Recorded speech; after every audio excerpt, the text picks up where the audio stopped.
You lead patient experience across one of the largest health systems in the United States. So, what does it mean to operationalize human kindness and humanized healthcare at scale? It's not about metrics, it's not about outcomes, it's about the connection that we have that can make a difference. And caregivers and healthcare in general is in a prime position to be able to influence that. It starts with organizational intent. So, right up there at Common Spirit is our mission, our vision, our values, and organizational intent, which is what we call the strategic positioning statement, meaning that we intend to deliver human kindness at every touch point. How do we do that? That's in the next sentence, through integrated and holistic care experiences. But to get to the bottom of that, you really got to understand what's important to the patient. And that's how we humanize that aspect is we're not going to heal medically, if there's something in front of mind that needs to be addressed first. It sounds like human kindness is right there from the top in the mission statement of the organization as the foundation for everything else that gets done. It's not something that's just an initiative in patient experience. It's right there as the mission for the whole organization, it sounds like. Is that right?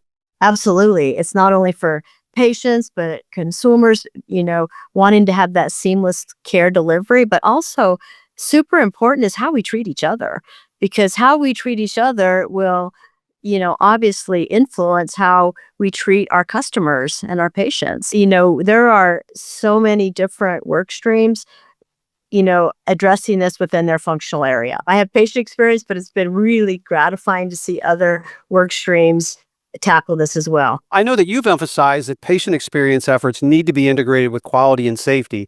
And why, from your perspective, is it so important that experience is not treated as a separate initiative? My bias is that patient experience will never, if we've got a safety event, that patient's not going to have a good patient experience, same with any kind of quality outcome. So quality and safety is the patient experience. So you have to look at them integrated to make sure that all the safety events are going down as well as our quality indicators are improving, and that will actually lead to a better patient experience as well. It's more than that connection. We know that, adverse events that happen will impact patient experience. Now, CommonSpirit spans hospitals, clinics, communities across many states.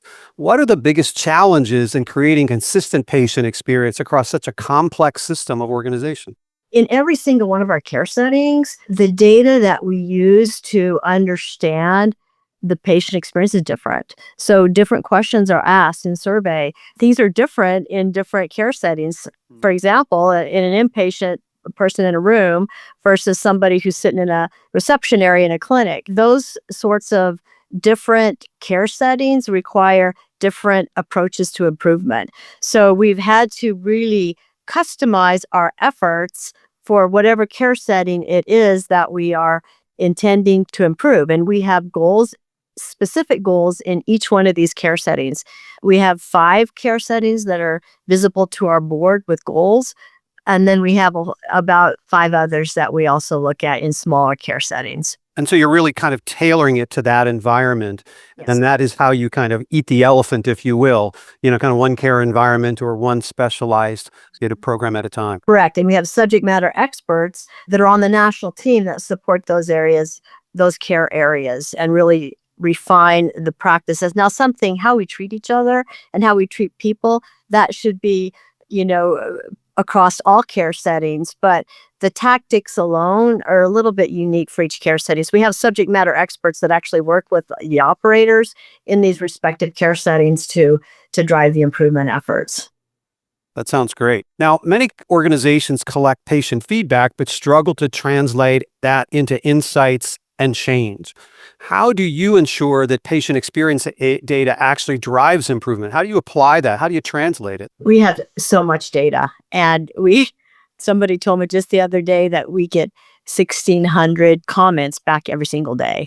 So making sense of that and really drilling into insights. Of course, we use a lot of AI to look at our comments to dive insights from there, but the quantitative data that really demonstrate, are we actually improving? So we do both. We look at, the qualitative data as well as the quantitative. And that qualitative data is really enhanced by AI.